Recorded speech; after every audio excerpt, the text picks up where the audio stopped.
Alright, hello and welcome to the training. As you can see from the title, what we are going to be covering today is how to build dangerous confidence that lasts for life. First, why your current confidence is fragile and how to fix it. Second, the fear deletion system that rewires your brain. Third, the identity shift that makes your confidence permanent. Fourth, the social calibration formula that makes you magnetic. After which, we will discuss the review and the action item for today in the next few days. So without further ado, let's dive in.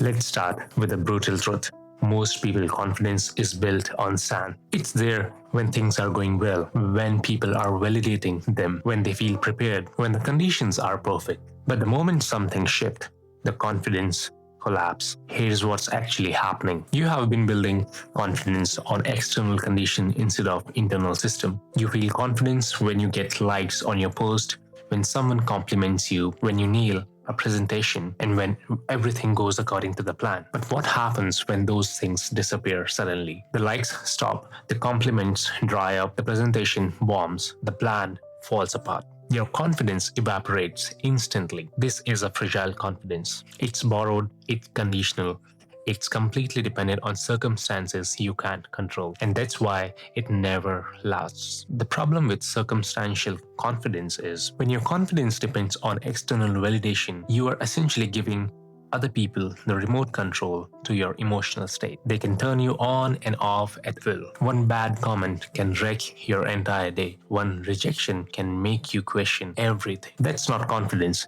That's a permission seeking dressed up as a self-belief. Real confidence, that dangerous kind, doesn't need any permission from anyone. It doesn't fluctuate based on outcomes. It doesn't collapse when things get hard. It's there when you fail.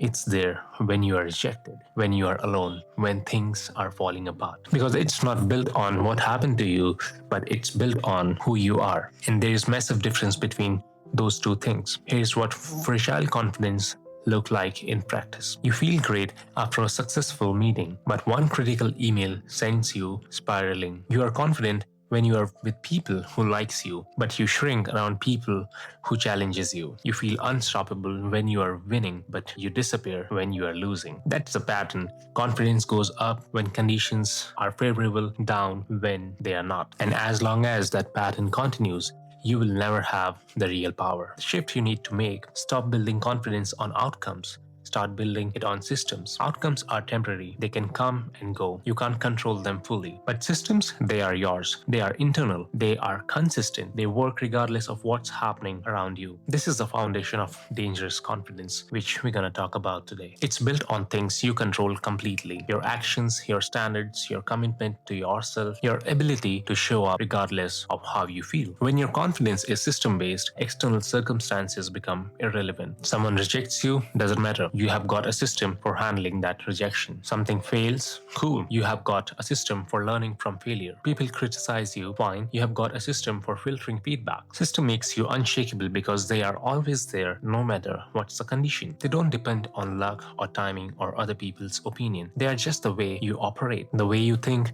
the way you respond to life. And once you understand this, everything changes. The three pillars of system-based confidence. Pillar 1, self-reliance. Your confidence comes from your ability to handle whatever comes to you, not from avoiding difficulty. You trust yourself, figure things out. That trust isn't based on never failing. It's based on knowing that you can handle failure when it happens. Number 2, standards. You have clear standards for how you show up in the world. Those standards don't change based on mood or circumstances. You keep them because you said you would. The integrity with yourself builds a foundation nothing can crack. Evidence accumulation. Every time you keep your commitment to yourself, you log evidence. That evidence becomes your proof, not proof to others, proof to yourself that you are reliable, that you follow through, that you can be trusted. Here's what most people get wrong. They think confidence means feeling good all the time, feeling certain, feeling fearless. That's not confidence, that's actually delusion. Real confidence includes doubt, includes fear, includes uncertainty, but it acts anyways. Confidence isn't about the absence of fear, it's the decision to move forward with fear in the passenger seat. Fear doesn't go away, you just stop letting it drive you. And the way you do is by building systems that work regardless of how you feel in the moment. Let's do the confidence audit.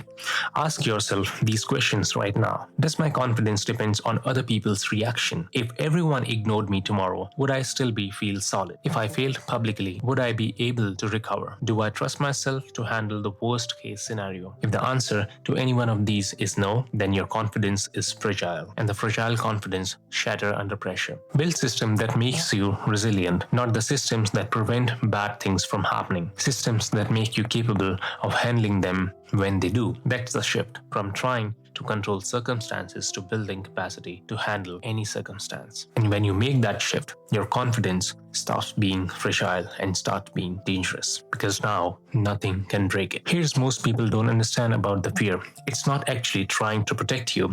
It's trying to keep you the same. Your nervous system is wired for survival, not for growth. And to your nervous system, anything unfamiliar equals danger. That's why you feel fear when you're about to do something new, risky, or uncertain. Your brain is treating it like a threat, even when it's actually an opportunity. And here's the problem. Most people treat fear like a stop sign. They feel fear and they interpret it as a signal to retreat, to play it safe, to stay where they are. But that's backward. Fear is actually a map. It shows you exactly where you need to go. The thing that scares you the most are usually the thing that would change your life the most if you did them. Starting that business, having that difficult conversation, putting your work out there in the public, asking for what you want. Those things feel scary because they matter, because they have weight, because they could actually shift your reality. And your brain, being the survival machine that it is, tries to talk you out of it. Here's how fear keeps you stuck. Every time you avoid something because it scares you, you reinforce the fear. Your brain logs it as the thing is dangerous. We were right to avoid it. And the next time you encounter something similar, the fear is even stronger. This creates a downward spiral. More avoidance leads to more fear. More fear leads to more avoidance. It's a cycle until you break it. Until eventually your entire life shrinks down to only the things that feel safe. That's not living, that's hiding. And the longer you hide, the harder it becomes to step back out. The fear deletion system works differently. Instead of avoiding fear, you deliberately expose yourself to it in a controlled doses. You treat fear like exposure therapy. The more you face it, the less power it has on you. This isn't being about reckless, it's about being strategic. Here's how it works. Step 1. Identify your fear inventory. Write down every fear that currently controlling your behavior. Fear of rejection, fear of judgment, fear of failure, fear of looking stupid, fear of being seen. Be specific. Don't just say, I am afraid of public speaking. Say, I'm afraid of people will think I am boring if I speak in front of a group. The more specific you are, it is easier to target. Step 2. Rank your fears by intensity from 1 to 10. How much does each fear controls you? A 10 is something that completely paralyzes you. A 1 is something that slightly makes you uncomfortable but doesn't stop you. This ranking helps you where to start. You don't begin with your biggest fear. You start with something manageable and then build up. Step 3. Design micro exposures. For each fear, create a small action that exposes you to it without overwhelming you. If you're afraid of rejection, the micro exposure isn't asking your crush out on a date. It's asking a stranger for a time. Small exposure, low stake, but it activates that same fear circuitry. Step 4. Execute the exposure daily. This is where most people fail. They do the scary thing once and they expect the fear to disappear. But that's not how the nervous system works. You need repetition, daily repetitions. Do the micro exposures every single day, at least for 30 days minimum. That's how you rewire your fear response. And step 5. Track your fear reduction. After each exposure, rate your fear level. Was it a 7 before? How about after? Maybe it's a 5. After 10 exposures, maybe it's a 3. After 30, it might be 1 or completely gone. Tracking this shows you the pattern. Fear decreases with exposure, always. Hear what's happening neurologically. When you face fear repeatedly, nothing bad happens. Your amygdala, the fear center of your brain, starts to recalibrate. It learns that the things you were afraid of isn't actually that dangerous. This is called fear extinction. The fear pathways literally gets weaker over time. But here's the key. This only happens through the repeated exposure. One-time courage doesn't require anything. It's the repetition that does the work. Real world example.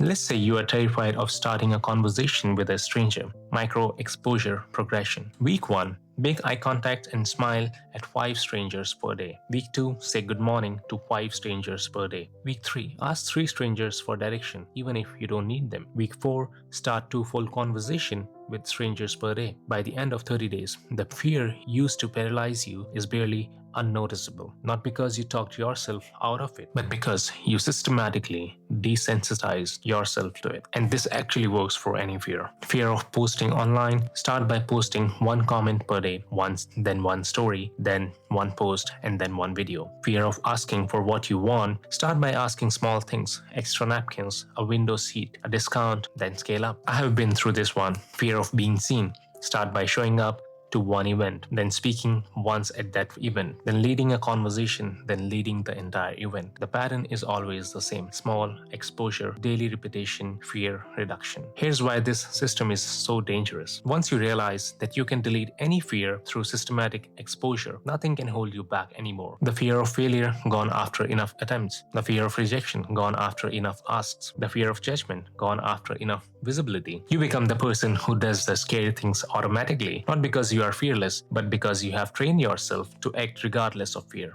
And that's make you unstoppable. Most people are controlled by fear their entire life. They let it dictate their decisions, their relationships, their careers, their entire trajectory. But once you have a system for deleting fear, you are no longer playing by those rules. You can look at any fear and say, cool, I'll just expose myself to this until it doesn't control me anymore. And then you do.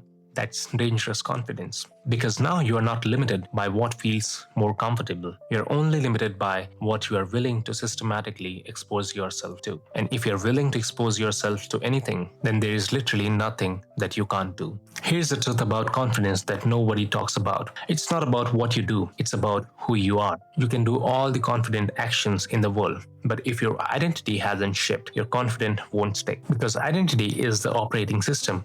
Actions are just the apps. And if the operating system says, I'm not a confident person, then every confident action you take feels fake, temporary, like you are just pretending. This is why motivation doesn't last. You get pumped up, you take actions for a few days, then the motivation fades and you are right back where you started. Because the action wasn't connected to identity, it was just a behavior floating in the space. When your identity shifts from I'm someone who struggles with confidence to I am a confident person, the actions become confident. You don't need to hype yourself up anymore. You're just being who you are. And that's when confidence becomes permanent. Your identity is the story you tell yourself about who you are, and every action you take either reinforces that story or contradicts it. If your story is I am shy, then every time you avoid a conversation, you are reinforcing that identity. But if your story is I'm someone who connects with people easily, then avoiding a conversation creates cognitive dissonance. It doesn't match who you believe you are. So take the actions to stay consistent with your identity. This is the power of identity-based confidence. You don't have to force yourself to be confident. You just have to become someone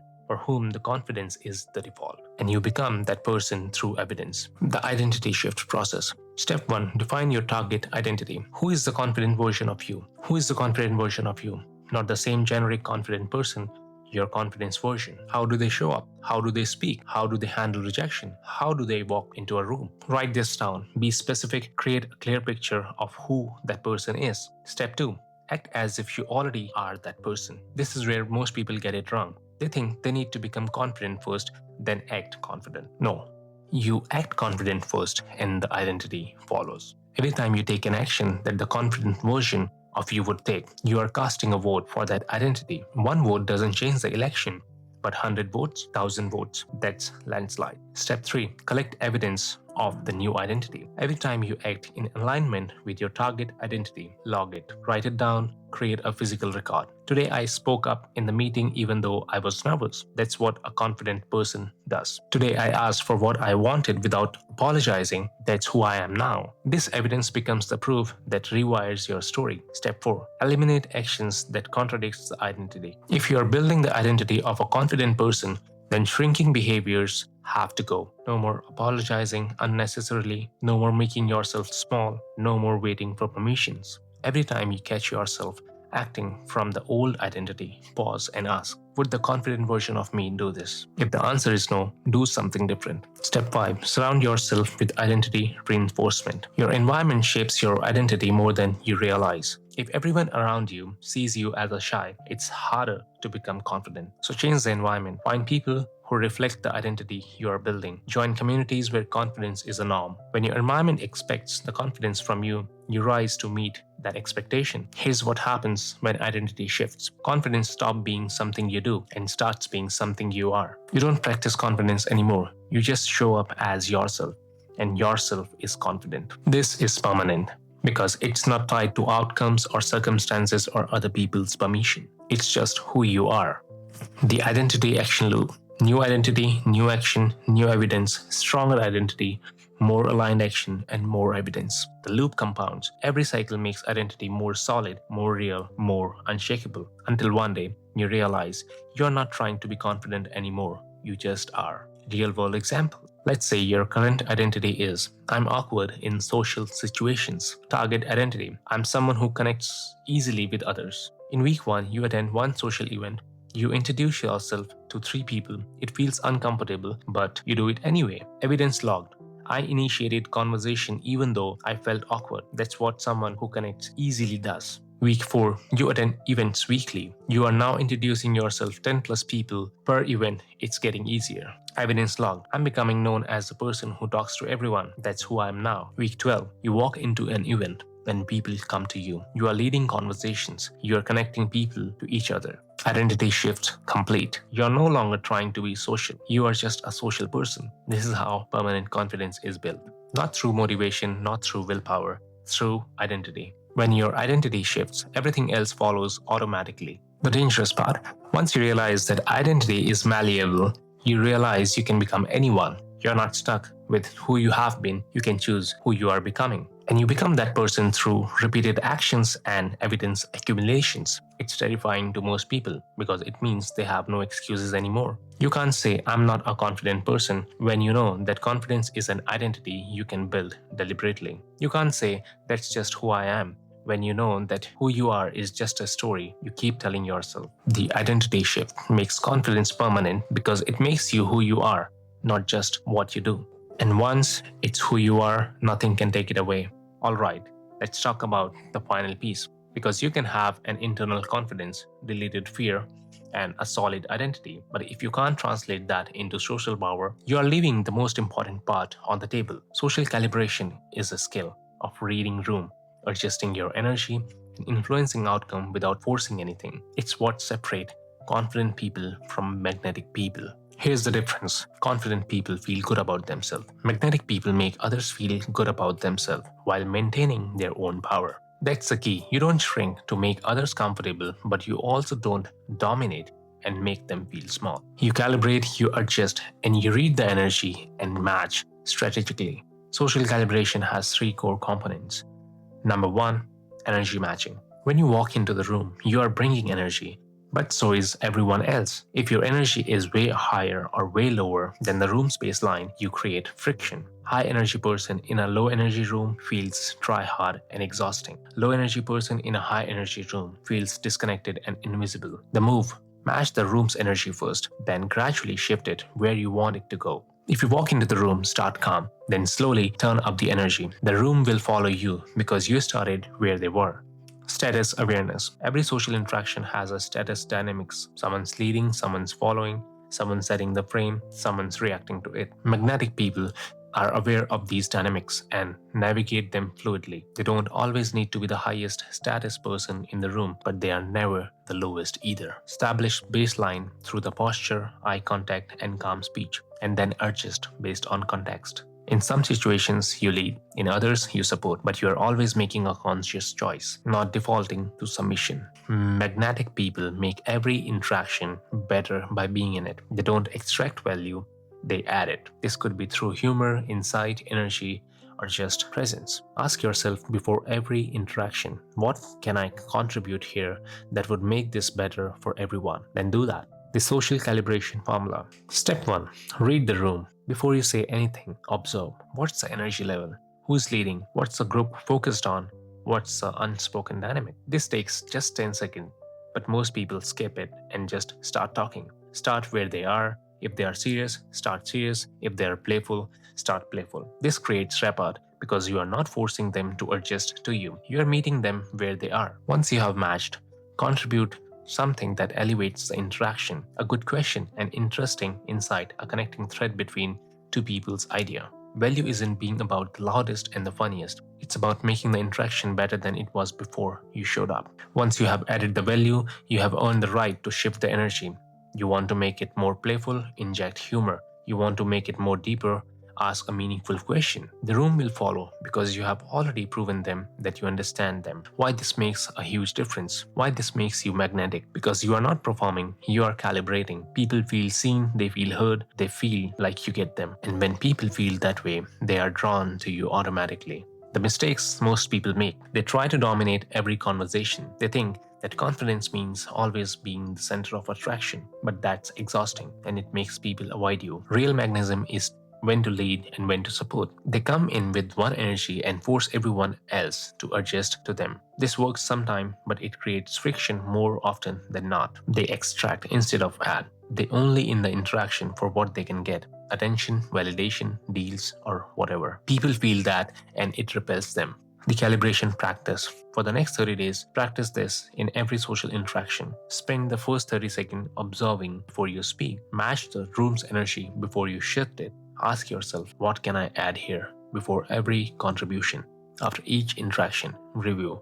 Did I calibrate or did I force? This skill compounds faster than any other confidence skill. Because every interaction gives you data, every conversation is a rep, and every room is a new calibration challenge. And the more you practice, the more natural it becomes. Eventually, you walk into the room and you just know what energy to bring, what role to play, how to add value, when to lead, and when to support. That's social mastery, and it makes you dangerously magnetic. Because now you are just not confident, you are influential. People want to be around you, they seek your input, they follow your lead, they remember you. Not because you forced it, but because you calibrated perfectly to what the moment needed. And that's the final layer of dangerous confidence. Internal certainty, fear deletion, identity shift, social calibration. When all four are logged in, you become unstoppable. All right, with that being said, so let's go over what we have covered today. What we talked about here is first, your current confidence is so fragile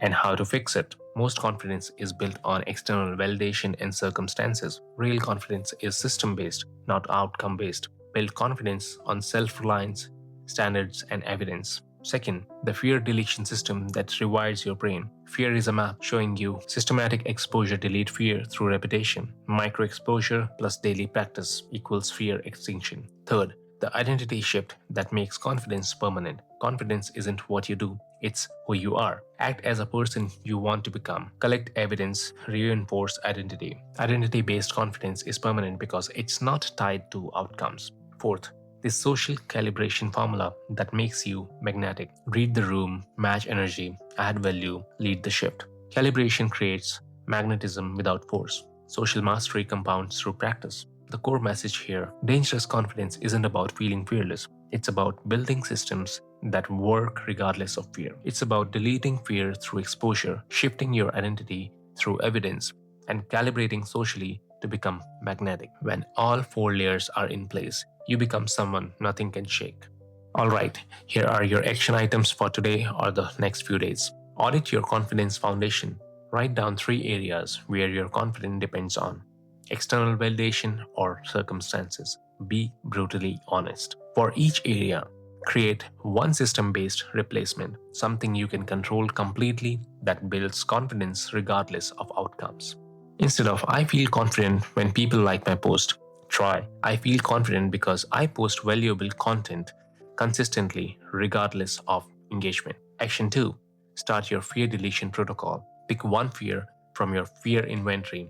Rank it between 1 to 10. Then design a micro exposure you can do daily for the next 30 days. Track your fear level after each exposure. Watch it decrease over time. This one practice will change your life because you realize you can delete any fear systematically. Nothing holds you back.